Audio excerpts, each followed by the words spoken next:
Here we go again. Here we go again. This is kind of hard to believe, but also kind of not hard to believe since I do these just every few months or so.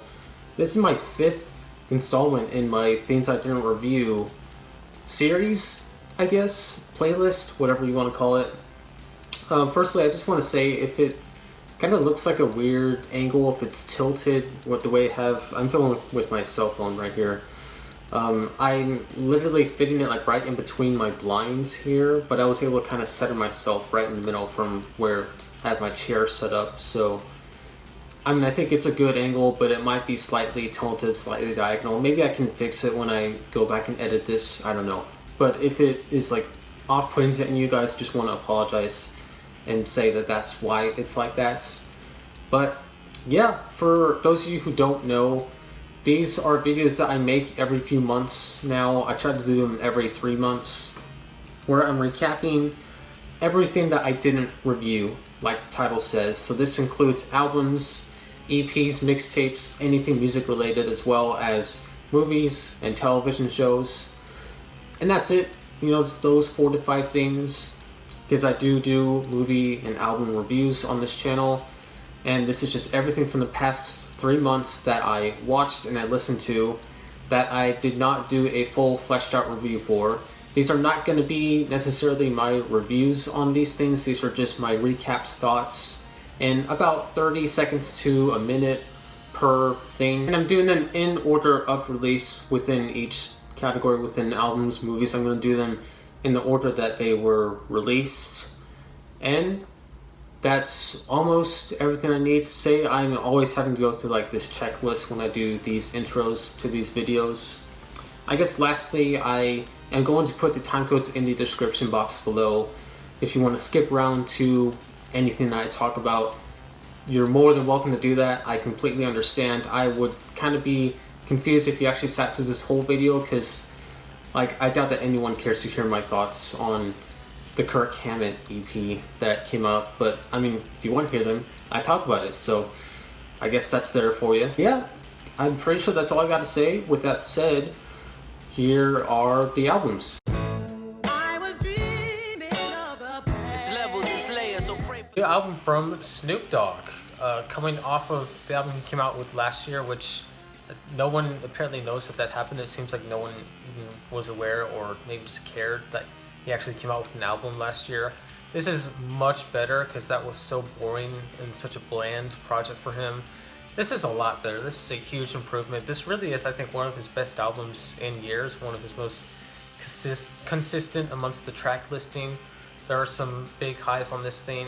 Creepy Enthusiasm and Get This Dick have been some of my favorites from it. I mean, it's not all perfect, but I think it's an enjoyable album. Really, I think it has some of Snoop's best work in years. So this is Avril Lavigne's so-called comeback to pop punk, which, I mean, I guess in some ways you could argue that, since her latest albums have gone more towards adult music, adult contemporary, pop rock kind of stuff, and this is pretty much back to where she started in the early 2000s. And for the most part, I was pretty underwhelmed by this thing. It does have its moments and its standout tracks that do sound very much like Avril Lavigne of the past. In a way, you can argue sort of a reinvigorated Avril Lavigne. I don't know if that's the right word, but a lot of it does kind of just sound like the typical pop punk that we're hearing nowadays in this sort of pop punk resurgence, which is unfortunately not very good. When it comes to albums like this is the new Dolly Parton record, by the way. I think a lot of my lack of enjoyment comes from me just not relating to a lot of the subject matter, because she talks about living that farm life, putting on her boots in the morning and just all of that stuff. And I know little to nothing about that life. If you can't tell, that's definitely not the kind of life I live. You know, a couple of moments in this album that are kind of sweet and endearing, but the majority of it I pretty much got nothing out of, and I had nothing else to say, so let's just move on. So this new Benny the Butcher album was one that I enjoyed. I think there are some great features on this thing, some great flows and rhymes, and for the most part does have some enjoyable tracks, a kind of cool throwback sound as well. I do find it to be kind of one-dimensional, though. That's probably my main issue with this, that there wasn't a whole lot of variety. I definitely don't think that this will be for everyone. If you're into more aggressive and loud hip-hop, you're probably not going to like this very much, but, you know, I like to think that I have a varied taste, so I can still get down with this kind of sound too. Trill, this is a collaborative album from B.I.B.L.E and Corey Mo, and I gotta say, this was kind of a mediocre effort from these guys. It has some very high highs. I think like the first few tracks or so are really solid. It kind of dips off the deep end after that, though. A lot of the features are pretty hit or miss in terms of how well they work and their contributions to the actual tracks. I did enjoy the production, though. That's probably the most consistent thing with this release. The various instruments that are put into the mix on some of these tracks. But overall, it was kind of just okay. Back in Black, not to be confused with AC/DC. This is Cypress Hill, their new album, and it pretty much sounds exactly like what you would expect the new Cypress Hill album to sound like. They pretty much only just talk about smoking weed and getting high, which, I mean, like, to each their own. It's not the fact that that's what they're talking about that bothers me, but it's just the fact that it's all kind of the same. A few highlights here and there, but for the most part, pretty mediocre album from them, which I wouldn't have expected any more than that. This was quite the listening experience. This is Diaspora Problems by Soul Glow, the punk band, the hip-hop group, the rock band, do these guys even fall under a genre? Like, what are they? Yeah, a mix of a bunch of different stuff. I would say mainly those three genres: punk, hip-hop, rock. Wow, just a really crazy album. Definitely I think will shock a lot of people if you're not used to this type of fusion of music. My only really complaint with it is that I just wish there was a bit more diversity with the sound of it. Some of the tracks do kind of blend together, but overall, bunch of really good songs on this thing. Lots of energy. Definitely one of the most memorable albums that I've heard all year. Interesting project from Jack White's. You know, if there's one thing you can always depend on with him, is that he's going to do something a little bit different, something a little bit experimental, and you definitely get that with a lot of the tracks on this thing, especially Heidi Ho, which is probably one of the most insane things I've ever heard, and I kind of love it. I kind of think it's really good. Lots of other really good solid tracks on here. It's a very solid rock album on the whole. You know, it is kind of just more the same of what we would expect and what we've heard from Jack White. It's not quite as experimental and ambitious as his last effort on his previous album, but it's still good on the whole, and certainly I still have more positive than negative feelings about it. So I was by no means anticipating to enjoy this that much or love it at all, but I was not expecting it to be this bad and flop this hard. I really feel like it's just that drill style of rap that he's so infamously known for just outstays its welcome so quickly in this album. Like, after the first few tracks, like, I just wanted to turn it off. I was just tired of it. You know, there are some highs in this album for sure. Some great features, like A$AP Rocky, I think, does really well. City of God's definitely a highlight off the album. But it really does just come to that style just really becoming stale very quickly, and Fivio just not really being able to offer more than that. You know, it's drill can be cool in singles and in small doses, but when you have a whole album that sounds pretty much all the same, it gets very tiring. So I admire Full Court Press for what it's trying to do. Basically, this is it's a collaborative album. It's between Wiz Khalifa, Big Crit, and Girl Talk. They're definitely trying to go for, you know, those classic hip-hop group vibes, whether it's like Wu-Tang Clan or Tribe Called Quest, something like that.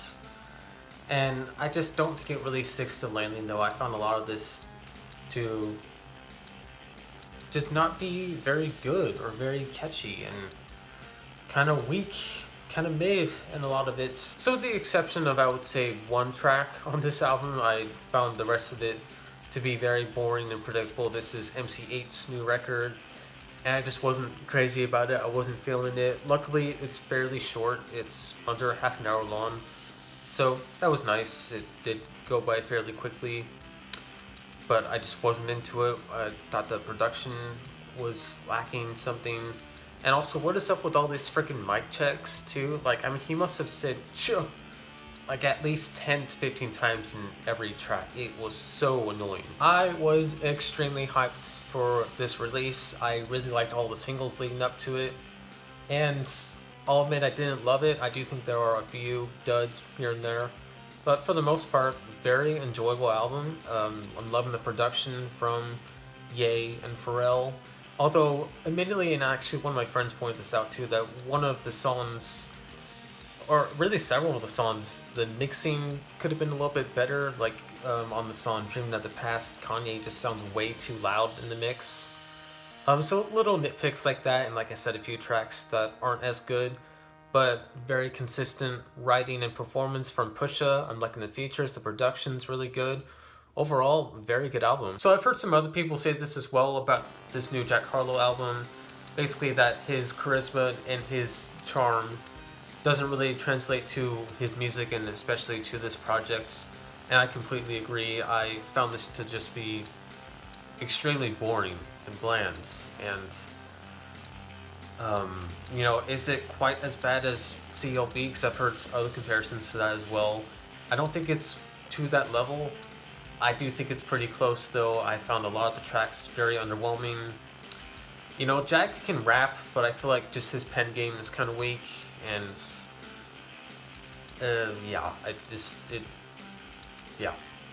Yep. So I think that this new Arcade Fire record was kind of up and down, moments of enjoyment, other moments where kind of bored with it. Overall though, I did enjoy the instrumentation and the production. I thought was very tastefully done. Moments on here of some good songwriting. The band sounds good, but also quite a bit that do just feel a little bit stale and a little bit uninspired. So I feel like this album would have just benefited more with consistency, because that's probably its biggest drawback, is a lack of consistency in different aspects. So overall, a little bit on the fence with this one. Dropout Boogie by the Black Keys, kind of a so-so album from these guys. I liked some of the songs on here, mainly the ones that had a bit of a more raw aesthetic and feel to them. Yeah, it was okay though. New album from Def Leppard here, legendary band. This one is called Diamond Star Halos. And I gotta say, I like this one more than I thought I would, because I'm not really a huge fan of this band personally. But this did have a few tracks on it that I kind of enjoyed actually. Still not really crazy about it as a whole. I still think it does have its problems, nowhere near perfect at all. But you know what? It wasn't awful, and I was kind of expecting it to be, so I was kind of pleased that it wasn't as bad as I thought it would be, even though it's still not that good. Lost Souls. This is Vori's debut studio album. I was looking forward to this. I've liked stuff that I've heard from Vori in the past, you know, particularly his contributions to Donda last year. But this wasn't it for me. This was not it. I was underwhelmed by the teasers for this album, and unfortunately a lot of the rest of the album didn't work for me as well. Although I will say I do like the themes of this album, the sort of ideas and concepts it explores, as well as the structure and the sequencing of the tracks. I thought was pretty properly done. But I guess I just wasn't really feeling the impact that it was going for, even though I saw what it was trying to do, but the execution just fell a little bit flat for me. Final Days by Logic. This album is super long. It's super bloated. It's 30 tracks long, even though really more like 20 actual songs and the rest being skits or interludes. But I think he came through with quite a lot of good songs. I very much enjoyed listening to this thing. You know, with it being so many different tracks, there are, you know, definitely some highlights and some lowlights, but I think that the highs really stand out and really come through strong. And notably with some of the singles that were released prior to this album, I thought were really good. And yeah, I don't know, I liked the sound of the album overall. Definitely a throwback. I'm enjoying this one. You know, is it one of the best albums I've heard all year so far? I don't know, but it is good and it's just enjoyable. Drill Music in Zion by Lupe Fiasco. I've liked some of Lupe's work in the past. Haven't heard a lot of his stuff, but I've really liked what I have heard from him. So I was looking forward to see what he would do with this new one. And I think the back end of this album really saves it, because the first 4 or 5 songs I was really not into at all. I was thinking this was kind of going to be a bad album, but he really came through with that last half. Really, really strong tracks on there. So yeah, overall I would say it was decent. It wasn't amazing, but I definitely didn't dislike it. I liked some of the tracks on here. A couple in particular that were pretty unique and kind of something different for Lupe to do. So yeah, a bit of a pleasant surprise. And I don't talk shit about you on the internet. So this was a pretty unexpected release. This is Portals, an EP by Kirk Hammett, who you all might know as the lead guitarist for Metallica. And it pretty much sounds exactly like what you think an album by him would sound like. It's all instrumental, there's no vocals at all. And I mean, it's, you know, it's fairly short. It's actually, there's 4 tracks and it's 27 or 28 minutes long, so they're all kind of longer songs. And it has its moments. I think the last track is actually pretty good and has a good amount of switch ups and change ups with the tempo and the style of it. As a whole though, it's just, you know, it's an EP by Kirk Hammett. You pretty much know what you're getting into with it. And it's not horrible, but there isn't a whole lot that's really special or stands out from it. New EP from Billy Cobb, this one is called 2007. And I honestly think that this is one of his best projects. It's definitely one of my favorites that I've heard from him.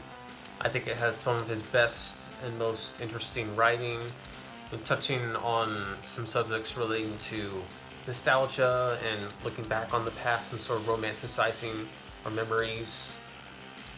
Yeah, so I think his writing was just very on point here. You know, really the only issue with some of his stuff is just the production. It's kind of lackluster, kind of clunky, but I very much enjoyed this. It's very short, very tight, short, but consistently enjoyable listen. New EP from C High. This one is called EGOT, or on Spotify it says EGOT the EP. Pretty sure it's just EGOT. I don't have a lot to say about this one.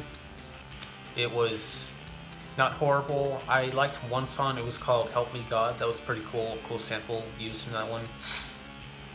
Beyond that though, didn't really care for much else of it. I guess it just felt kind of bland to me, kind of forgettable. I don't even really remember what most of it sounded like. Yeah, it's inoffensive, but there just isn't really anything that interesting or that spectacular about it. So it's whatever. New EP from Kelly Clarkson here. This one is called Kellyoke, and I appreciate very much the diversity of genres / styles that she explores with these covers. I'll give her props for that, for covering a variety of different sounds.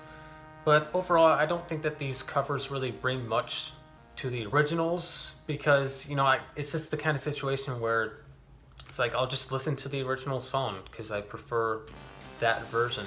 I know everyone's going crazy about her cover Happier Than Ever right now, of course, from Billie Eilish.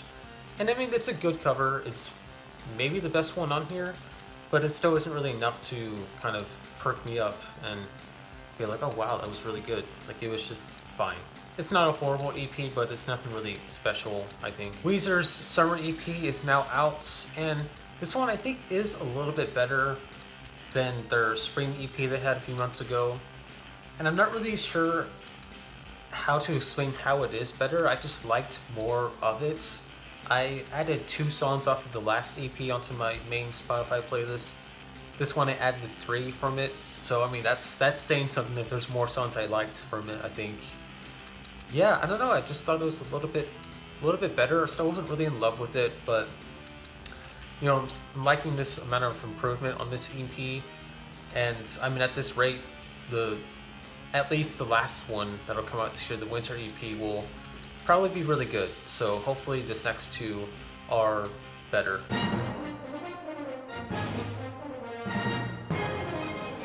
I'm just gonna cut to the chase, honestly. I'm not going to beat around the bush. This is one of the best movies I've seen in a while. Like, I would say probably Parasites. Either Parasite or The Lighthouse. I don't remember which one came out first, but it's the best movie I've seen since either one of those. This was tremendous from beginning to end. You should just go see it. I don't even want to talk about it. Just go see it if it's still in theaters. Well, actually, by the time you're seeing this, it's definitely not going to be. But find a way to watch it somehow. So I don't think you'll regret it. So it took me a while to get to this one, but I finally did go watch The Lost City. And I enjoyed it. It's a fun movie. Great chemistry between Sandra Bullock and Channing Tatum. All the other performances really were all good as well. I don't think that all of the comedy works, though. There are a good amount of moments where it does fall flats. And, you know, yeah, you can point out certain instances where the movie feels very redundant and very much like other things we've seen. But, you know what, this is just a fun time at the theater. You can go for a good laugh and to enjoy the chemistry between the two leads. It ain't no Citizen Kane, but it'll, I think, definitely keep you entertained. Misguided. That is the word that I would use to describe this movie. It really just had a lot of potential to be a much better film because there are some interesting aspects to this. I can see, like, if just certain things were done differently, if it went in a different direction, if the execution was different, then it would have maybe been a good movie. But that's really what it comes down to, is the execution, is the direction, the editing. Oh my gosh, I mean, there's just no flow, like, to any of the scenes at all. Even a good lead performance from Jared Leto can't save this thing, unfortunately. Is this movie too long? Yes. Do all the jokes land? No. Are all the performances good? No. Would I expect better from Judd Apatow? Yes, I would. But it's not that bad. I saw it has like a 20-something% on Rotten Tomatoes. Definitely not on that level. It's not very good, but I do think it has some funny moments and some good, clever little ideas here and there. But yeah, I mean, it definitely could have been a lot better, and I would expect better from this all-star cast and someone like Judd Apatow. But it's not that bad. So this movie is based on a true story, and I really don't think it does much justice to the story. Mark Wahlberg is great in this movie. He's by far the best part of it. He's really carrying this film because not all the other performances are really that great. They're not terrible, but they just don't really stand out very much. I feel like this movie just rushes through a lot of things. If you've seen it, you probably know what I'm talking about. It just really rushes by things very quickly. There's very little development or fleshing out to a lot of the characters and a lot of specific subplots in the film. So yeah, with that said, I do feel like it does kind of fail to really give this really good story, very compelling story, much justice. I found this to be a pretty enjoyable time at the theater. Definitely a lot better than, was it The Crimes of Grindelwald? I don't remember. That was just such a disappointing movie to me. This is a lot better. I like Mads Mikkelsen and his take on Grindelwald. Jude Law, once again, very good as Dumbledore. I think the main issue with it that I at least noticed is that it kind of lacks in ambition and definitely plays it safe for the most part. It's set to be this big epic plot, this meeting of the minds with Grindelwald and Dumbledore, and nothing really spectacular happens. It does kind of just play it safe, but still an enjoyable time. I'm still liking the cast. I'm liking seeing more of this world, this prequel type world to Harry Potter. I had a good time with it. I was incredibly excited for this movie. This just seemed right up my alley. And I will admit, it didn't quite live up to my expectations. I do think it is a flawed movie, but it's still good overall. Of course, Nicolas Cage, awesome. I loved Pedro Pascal as well. And just the little bonds they had together was really cool. I think that the plot gets a little bit convoluted though. I just wasn't too invested in this sort of spy espionage type of plot they were going for. Wasn't too into it, but for the most part I think it has a good screenplay and great acting too that definitely outweighs all the other things that don't work. This felt very much like the first time I saw Thor Ragnarok and thought that didn't feel like a Marvel movie. It felt very much like a Taika Waititi film. And it's the same thing here. It feels like Sam Raimi's fingerprints are just all over this. He just has almost full creative control. Not almost. If you've seen it, you probably know what I'm talking about. Some of the fan service that's kind of shoehorned in. But I really enjoyed this one. Definitely a lot more than the first Doctor Strange. That wasn't bad, just kind of mild in my opinion. I like the inclusion of Wanda in this one as well. She's pretty much the villain of the movie. She's a great villain. You know, just a really entertaining movie. It's not perfect. It has its issues, but I think this is just a movie you can go to for the theater and be very entertained by it. Very taken by the visuals and by the direction. I was actually very close to reviewing this movie here senior year, but I didn't feel like talking about it, and I think that I wouldn't have provided much input and criticism for it other than just me making fun of it. I feel like I just want to make fun of this movie for most of the video. If you can't tell, I was not really into this that much. It's not really the worst thing I've seen all year. It's also not even the worst Netflix movie I've seen all year, but it really had very little that worked for it. An okay concept, something that maybe could have gone well if it was just executed properly. Some decent performances, but you know, like I've said before, it's a Netflix movie. It's a comedy, like you know exactly what you're getting into. You know what? I thought that this was a very well-made movie. There are some terrific action scenes, especially in the third act. Good acting. I did like the characters a little more in this one, more than in the first one. It's a very well-made summer blockbuster action flick, but I don't really think there's much else to it other than that. It's just well-made. It's entertaining. I don't think it's like this mind-bending, mind-blowing experience in the theater. I don't know. I don't really get all the hype for this personally. I liked it. I think it's cool. I'm not that impressed with it. But you know what? If everyone else is, awesome. But yeah, that's just my opinion. Jurassic World Dominion is like a piece of paper that is very poorly glued onto a construction piece of paper. And it's like all bent up and shriveled, and like the glue is like hardened, and it's like has those little black splotches on the back of the paper. And if you just smooth it out, then it would have been a clearer, better image. And that's kind of how I feel about this sequel. I know, very weird analogy, but I thought about it and I think it kind of fits here. I liked it a little bit more than the previous Jurassic World installment, but this one did still kind of miss the mark for me. With, you know, the two worlds colliding in this one, it kind of just all felt too jumbled and too discombobulated and very rushed as well. Like the scene where they do come together finally, it's just like, oh, here they are, and here is what they do, and I don't know. I wasn't too into this one. So I had some skepticism about Lightyear going into it. You know, mainly deriving from me not being too impressed by the trailer, or I think I saw 2 different trailers for it at one point. And then just the idea of a Buzz Lightyear movie existing when he's a toy. He's not a real space ranger like what Woody says. But, you know, not to really spoil anything, all of that is explained like right when the movie starts, and it makes perfect sense to me. And so I was able to actually enjoy this movie a good amount. Chris Evans was fantastic as Buzz Lightyear. He definitely did the character service and justice. Great animation, as always. Pixar always kills it in the animation department.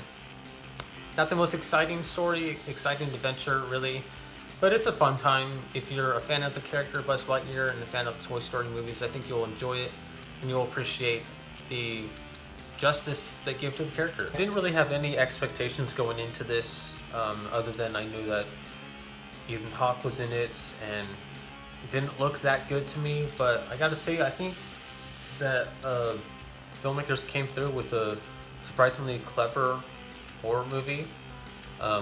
Ethan Hawke was great as his character. I don't know his name, but the main boy in the movie I thought was really good, as well as his sister. I gotta look up their names. They're both really great, actually, surprisingly. And I don't really have a whole lot else to say other than that I liked it. I thought it was solid.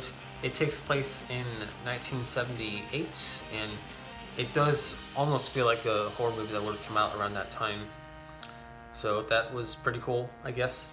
Yeah, I'd recommend it.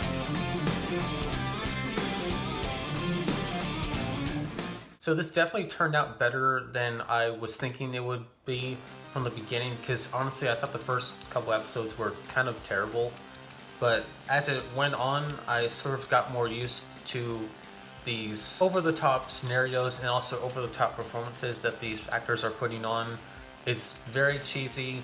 I think very much a throwback to like some really old comic television shows. And you know what? I kind of enjoyed it. It had a nice charm to it. By the end, a good amount of heart as well. I definitely started to care more for the characters as the show went on. And so yeah, I'm kind of actually interested to see where they're gonna take it if they do another season. I'm definitely a little bit late to the hype train on this one, but I did recently get through all of Euphoria. Although this time I'm talking about season 2 because it did come out earlier this year, and I loved this season. I mean, I loved season 1 as well, but I think this was probably even just a little bit better, especially, you know, certain characters that they chose to focus on a little bit more in this one, like Nate's dad, learning more about Fez's backstory, Lexi as well, and all of her with her play and all that stuff. I just love this show. I love the characters, the style, the directing. It's just one of those things that like checks all the marks that make for a great TV series. And gosh, I hope it's not 2 years until the next season. I hope it comes sooner. Final season of Ozark, it was of course split into 2 parts. The first part came out earlier this year, and then the second part premiering in April. So I just thought I would wait until they both came out and the whole show was done. Overall, I very much enjoyed this last season. Love how it concluded the show.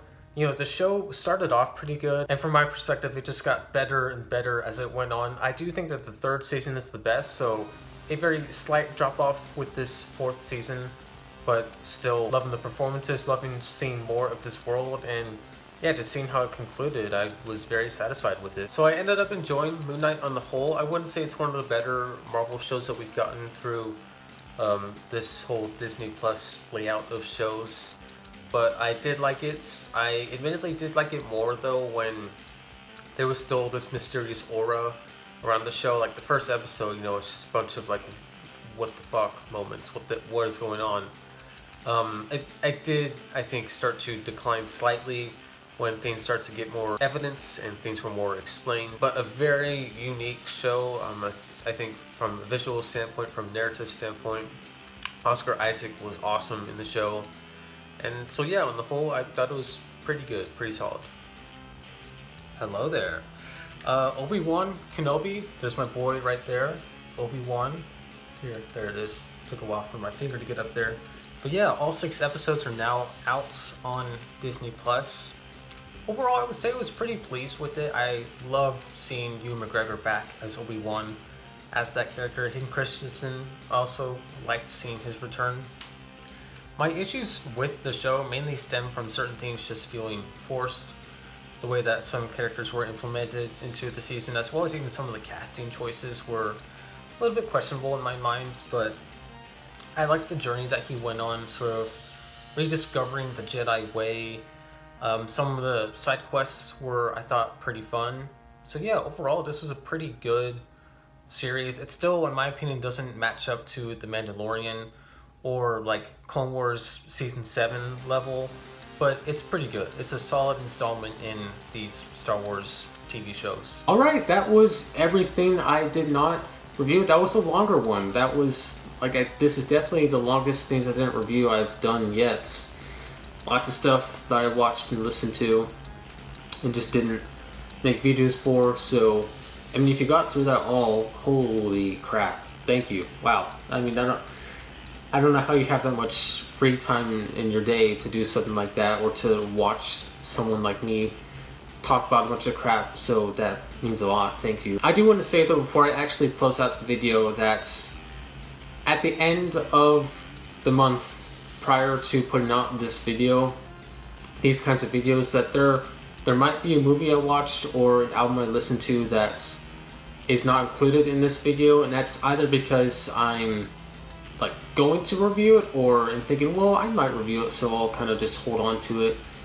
And then if I don't review it, then it'll just be in my next things I didn't review. So even though I say this is everything I didn't review, it's give or take a couple, maybe 1 or 2 things that might either turn into a full review or just be on the next things I didn't review video.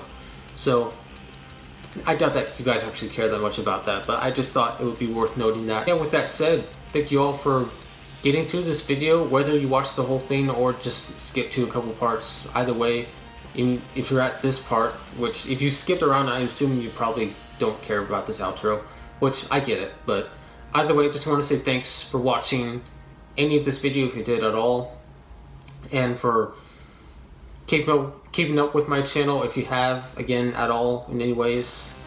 Thank you all, and I will sign out now. Peace out.